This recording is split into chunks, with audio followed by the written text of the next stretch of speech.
Надежда Аладдина гаилә бизнесын нәкъ менә әлеге мәйданчыктан сентябрь айында башлап җибәрә. Бүгенге көндә эшмәкәрнең сыр ясау цехы 300 тонна сөтне эшкәртеп, 20 тонналап тозлы сыр җитештергән. Это бывшее здание.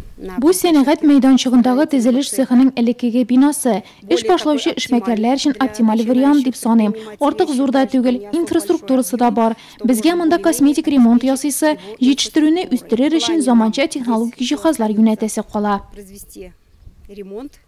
Сырларыбызга ихтияҗ арта бара, күләмне арттырачакбыз ди эшмәкәр. Әлегә 3 кеше эшле булса, киләчәктә коллективларын 10 кешегә җиткерү исәпләре дә юк түгел. Шөкер, Тернәс сәнәгать мәйданчыгында бизнес алып бару өчен транспорт һәм инженер инфраструктура әзер. Ашлык һәм башка чәчелүчән продуктлар өчен элеватор тибындагы складлар бар. Шундый складларның берсендә мәйданчыкның тагы бер резиденты катнаш азык җитештерә.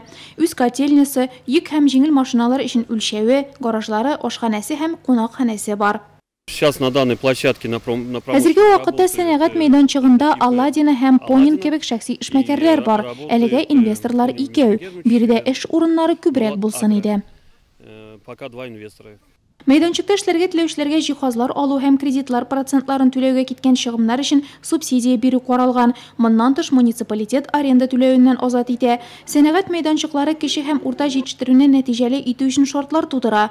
Беренче чиратта бу җир һәм җитештерү биналары белән тәэмин итү. Икенчедән, төрле рөхсәт кәгазьләре һәм коммуникацияләр тоташтыру артыннан йөрисә түгел. Здесь практически... Монда канализация, су кертелгән, газга тоташып була. Мәйданчык бик уңайлы, зур. Без үз авылыбызда шундый мәйданчыкта эшли алуыбызга шиксез шат.